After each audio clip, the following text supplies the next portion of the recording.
Welcome back. ಗರ್ಭಕಂಠ ಕ್ಯಾನ್ಸರ್ನ ಲಕ್ಷಣಗಳೇನು, ಅದಕ್ಕೆ ಯಾವ ಥರದ ಟ್ರೀಟ್ಮೆಂಟ್ ಇದೆ, ವ್ಯಾಕ್ಸಿನೇಷನ್ ಹೇಗಿರುತ್ತೆ, ಅದೆಲ್ಲದ್ರ ಬಗ್ಗೆ ಮಾಹಿತಿಯನ್ನು ನೀಡ್ತಾ ಇದ್ರು ಮೇಡಮ್. ಈಗ ಯಾವುದೇ ಒಂದು ಕಾಯಿಲೆ ಅಂತ ಬಂದಾಗಲೂ ನಾವು ಲಕ್ಷಣ ಅನ್ನೋದನ್ನು ನಾವು ಹೇಳ್ತೀವಿ. ಅಂದರೆ ಯೂಶಲಿ ಒಂದು ಜ್ವರ ಬರುತ್ತೆ ಅಂತ ಅಂದ್ರೂ ತಲೆನೋವು ಶುರು ಆಗಿರುತ್ತೆ ಅಥವಾ ಶೀತ ಆಗುತ್ತೆ, ಈ ಥರದ್ದು ಏನೋ ಒಂದು ನಮಗೆ ಗೊತ್ತಾಗುತ್ತೆ.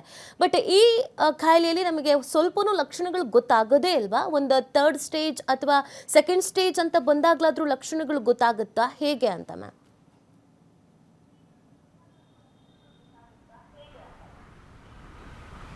ಈ ಬಹಳಷ್ಟು ಕ್ಯಾನ್ಸರ್ಗಳಲ್ಲಿ ಇದೊಂದು ದುರದೃಷ್ಟಕರ. ಯಾಕಂದರೆ ಅದು ಬಿಗಿನಿಂಗ್ ಸ್ಟೇಜಲ್ಲಿ ಅಥವಾ ಮೊದಲ ಹಂತದಲ್ಲಿ ಹೆಚ್ಚಿಗೆ ಅದರ ಗುಣಲಕ್ಷಣಗಳು ಏನು ಕಾಣಿಸ್ದೇ ಇರ್ಬೋದು. ಮತ್ತು ಗುಣಲಕ್ಷಣಗಳು ಕಾಣಿಸೋ ಹೊತ್ತಿಗೆ ಅದು ಭಾಳ ಲೇಟ್ ಸ್ಟೇಜ್ ಆಗಿರ್ಬೋದು. ನಾವು ಅದಕ್ಕೋಸ್ಕರವಾಗಿಯೇ ಇದನ್ನು ಪ್ರಿವೆನ್ಷನ್ ಅಂದರೆ ತಡೆಗಟ್ಟೋ ನಿಟ್ಟಲ್ಲಿ ಏನು ಕೆಲಸ ಮಾಡಬೇಕು ಅನ್ನೋದ್ರ ಕಡೆ ನಾವು ಹೆಚ್ಚಿಗೆ ಗಮನ ಕೊಡಬೇಕು. ಒಂದು ವ್ಯಾಕ್ಸಿನೇಷನ್, ನಾವು ಇಷ್ಟೊತ್ತು ಮಾತಾಡಿರ್ತಾರೆ. ಇದು ಬೇರೆದೆಲ್ಲ ಸ್ತ್ರೀಯರಲ್ಲಿ ಕೆಲವು ಸಲ ತೊಂದರೆ ಇರಲಿ ಬಿಡಲಿ, ಆಗಾಗ ವೈದ್ಯರ ಹತ್ರ ಹೋಗಿ ಪರೀಕ್ಷೆ ಮಾಡಿಸ್ಕೋ, ವರ್ಷಕ್ಕೆ 2 ವರ್ಷಕ್ಕೊಂದು ಸಲ, ಈ ಪ್ಯಾಪ್ಸ್ಮಿಯರ್ 5 ವರ್ಷಕ್ಕೊಂದು ಸಲ ಮಾಡಿಸ್ಕೊಳ್ಳೋದು. ಮತ್ತು ಅದರೊಳಗೆ ಏನಾದರೂ ತೊಂದರೆ ಇದೆ ಅಂದರೆ ಇನ್ನೂ ಹೆಚ್ಚಿನ ಒಂದು ಪರೀಕ್ಷೆಗಳು, ಇದನ್ನು ಕಾಲ್ಪೋಸ್ಕೋಪಿ ಅಥವಾ ಯೋನಿ ದರ್ಶಕ ಪರೀಕ್ಷೆ, HPV ವೈರಸ್ ಪರೀಕ್ಷೆ, ಇದನ್ನೆಲ್ಲ ಮಾಡಿಸ್ತಾ ಹೋದಾಗ ಏನೂ ತೊಂದರೆ ಇಲ್ಲ ಅಂದರೆ ಏನೂ ಭಯ ಇರೋದಿಲ್ಲ. ಮತ್ತು ಅದರೊಳಗೆ ಏನಾದರೂ ಮುಂದೆ ತೊಂದರೆ ಆಗುವಂಥ ಜೀವಕೋಶಗಳಲ್ಲಿ ಬದಲಾವಣೆ ಆಗ್ತಾ ಇದೆ ಅಂದಾಗ, ಅಥವಾ ಮೊದಲ ಹಂತದಲ್ಲಿ ಏನೋ ಒಂದು ಹುಣ್ಣಿದೆ ಅಥವಾ ಗಡ್ಡೆ ಇದೆ, ಆ ಥರ ಏನಾದರೂ ನಮಗೆ ಗೊತ್ತಾದಾಗ ನಾವು ಮೊದಲೇ ಅದಕ್ಕೇನಾದರೂ ಒಂದು ಚಿಕಿತ್ಸೆನ ಕೊಡೋದಕ್ಕೆ ಸರಿ ಹೋಗುತ್ತೆ. ಹಾಗಾಗಿ ಸ್ತ್ರೀಯರು ಮುಜುಗರದ ಭಾವನೆ ಬಿಟ್ಟು ಮತ್ತು ಸಂಕೋಚ ಇಲ್ಲದೆ ಆಗಾಗ ಪರೀಕ್ಷೆ ಮಾಡಿಸ್ಕೊಳ್ಳೋಕೆ ಬರಬೇಕು ಅನ್ನೋದು ಒಂದು. ಇನ್ನು ಕೆಲವರಲ್ಲಿ ಏನಾಗುತ್ತೆ, ಇದು ಹುಣ್ಣು ಅಥವಾ ಗಡ್ಡೆ ಏನಾದರೂ ಬಂದಾಗ ಗರ್ಭಕಂಠದಲ್ಲಿ ಅದಕ್ಕೆ ಒಂದು ಹೆಚ್ಚಿನ ಸೋಂಕಾಗೋದು, ವಾಸನೆ ಇರೋವಂಥ ಬಿಳಿ ಮುಟ್ಟಾಗೋದು ಅಥವಾ ರಕ್ತಸ್ರಾವ ಮಿಶ್ರಿತ ಬಿಳಿ ಮುಟ್ಟಾಗೋದು, ಮತ್ತು ಸಂಭೋಗದ ನಂತರ ರಕ್ತಸ್ರಾವ ಕಾಣಿಸ್ಕೊಳ್ಳುವಂಥದ್ದು, ಕಿಬ್ಬೊಟ್ಟೆನಲ್ಲಿ ನೋವು ಬರುವಂಥದ್ದು, ಈ ರೀತಿಯಾದ ತೊಂದರೆಗಳು, ಮೂತ್ರದಲ್ಲಿ ಉರಿ ಬರೋ ಹಂಗಾಗೋದು, ಇಂಥದ್ದೆಲ್ಲ ಕೆಲವು ಲಕ್ಷಣಗಳಿದ್ದಾಗ ಅವರು ಆದಷ್ಟು ಬೇಗ ಸ್ತ್ರೀರೋಗ ತಜ್ಞರ ಹತ್ರ ಹೋಗಿ ಪರೀಕ್ಷೆ ಮಾಡ್ಕೋಬೇಕು.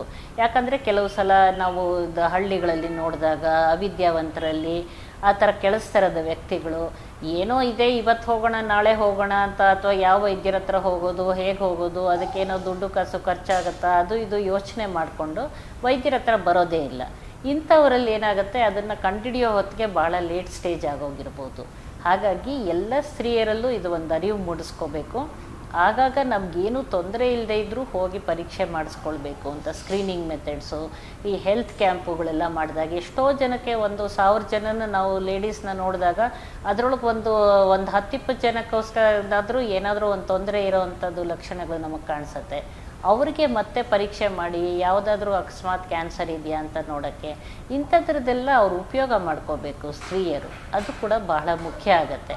ಹಾಗಾಗಿ ಮೊದಲು ಅರಿವು ಮೂಡಿಸ್ಕೊಳ್ಳೋದು, ವ್ಯಾಕ್ಸಿನೇಷನ್ ತಗೊಳ್ಳೋವಂಥದ್ದು, ಆಗಾಗ ಪರೀಕ್ಷೆಗೆ ಬರುವಂಥದ್ದು, ಯಾವುದೇ ಒಂದು ತೊಂದರೆ ಸ್ತ್ರೀ ರೋಗಕ್ಕೆ ಸಂಬಂಧಪಟ್ಟ ಮುಟ್ಟಿನ ತೊಂದರೆ ಇರ್ಬೋದು ಅಥವಾ ಬಂಜೆತನ ಇರ್ಬೋದು, ಮತ್ತು ಇತರೆ ಏನಾದರೂ ಒಂದು ಸೋಂಕುಗಳಾಗಿರ್ಬೋದು, ಅಂಥ ಸಮಯದಲ್ಲಿ ವೈದ್ಯರ ಹತ್ರ ಬಂದಾಗ ಬೇರೆ ಇನ್ನೇನಾದರೂ ತೊಂದರೆ ಇದೆಯಾ ಅಂತಲೂ ಒಂದು ಪರೀಕ್ಷೆ ಮಾಡಿಸ್ಕೊಳ್ಳೋದಕ್ಕೆ ಅವಕಾಶ ಆಗುತ್ತೆ. ಮ್ಯಾಮ್, ಈಗ ನೀವು ವ್ಯಾಕ್ಸಿನೇಷನ್ ಬಗ್ಗೆ ಮಾತಾಡ್ತಾ ಇದ್ರಿ.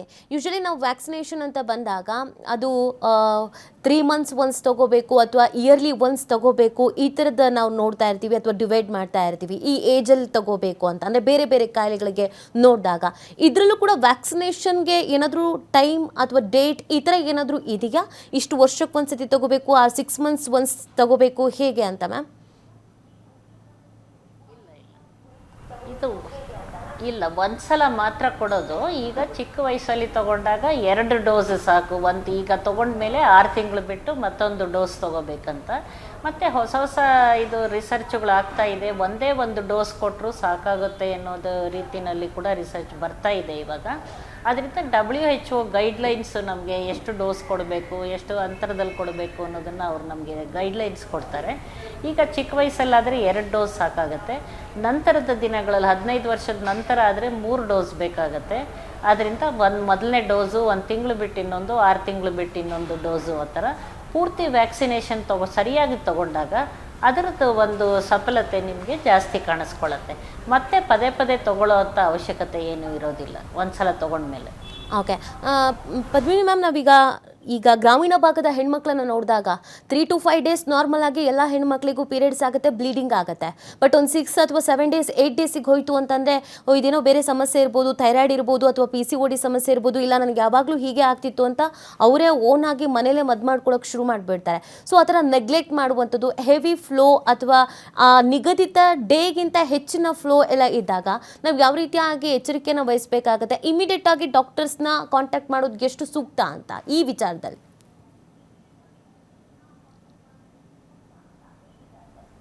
ಈಗ ಯಾವುದೇ ಒಂದು ಮುಟ್ಟಿನ ತೊಂದರೆ ಒಂದು 3 ತಿಂಗಳಿಗಿಂತ ಜಾಸ್ತಿ ದಿನಗಳಲ್ಲಿ ಆ ಥರ ತೊಂದರೆಗಳು ಪದೇ ಪದೇ ಆಗ್ತಾನೇ ಇದ್ದಾಗ, ಅಥವಾ ಅತಿಯಾದ ರಕ್ತಸ್ರಾವ, ಹೆಚ್ಚು ದಿನಗಳ ರಕ್ತಸ್ರಾವ ಆದಾಗ ಖಂಡಿತವಾಗ್ಲೂ ಅವ್ರ ವೈದ್ಯರ ಹತ್ರ ಬರಬೇಕು. ಯಾಕಂದರೆ ಈಗ ಎಷ್ಟೋ ಜನ ಮೆಡಿಕಲ್ ಶಾಪಲ್ಲಿ ಹೋಗ್ಬಿಟ್ಟು ನಂಗೆ ಬ್ಲೀಡಿಂಗ್ ಕಡಿಮೆ ಆಗೋಕ್ಕೆ ಟ್ಯಾಬ್ಲೆಟ್ ಕೊಡಿ, ಈ ಮುಟ್ಟು ಬರೋಕ್ಕೆ ಟ್ಯಾಬ್ಲೆಟ್ ಕೊಡಿ, ಮುಟ್ಟು ಮುಂದೆ ಹೋಗೋಕ್ಕೆ ಟ್ಯಾಬ್ಲೆಟ್ ಕೊಡಿ, ಅವ್ರು ಮೆಡಿಕಲ್ ಶಾಪಲ್ಲಿ ಅವರುಗಳೇ ಹೋಗ್ಬಿಟ್ಟು ಎಲ್ಲ ಸೆಲ್ಫ್ ಮೆಡಿಕೇಷನ್ ತುಂಬ ಜಾಸ್ತಿ ಆಗ್ತಾ ಇದೆ.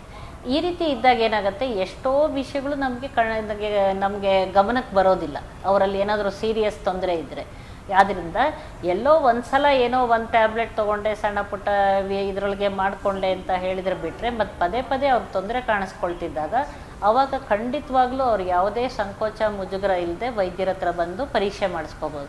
ಅದು ಏನಾದರೂ ಸೀರಿಯಸ್ ಇರ್ಬೋದು, ಇಲ್ಲದೇ ಇರ್ಬೋದು, ಆದರೂ ಕೂಡ ವೈದ್ಯರ ಹತ್ರ ಬಂದು ಒಂದು ಸರಿಯಾದ ಪರೀಕ್ಷೆ ಮಾಡಿಸ್ಕೊಂಡಾಗ ಮುಂದೆ ಎಷ್ಟೋ ಸಲ ಈ ಥರ ತೀವ್ರ ಥರದ ಕಾಯಿಲೆಗಳು, ಕ್ಯಾನ್ಸರ್ ಥರ ಇರೋದನ್ನು ಮೊದಲೇ ನಾವು ಕಂಡುಹಿಡಿಯೋದಕ್ಕೆ ಸಾಧ್ಯವಾಗುತ್ತೆ. ಮ್ಯಾಮ್, ಇನ್ನೊಂದು ಗರ್ಭಕಂಠದ ಕ್ಯಾನ್ಸರ್ ವಿಚಾರದ ಬಗ್ಗೆ ಇರುವಂಥ ಮಾತು ಅಂತಂದರೆ ಅದು ಲೈಂಗಿಕ ಸಂಪರ್ಕದಿಂದಲೂ ಕೂಡ ಈ ಸೋಂಕು ಬರುತ್ತೆ ಅಂತ. ಅದು ಹೌದಾ? ಅದು ಹೇಗೆ ಅಂತ?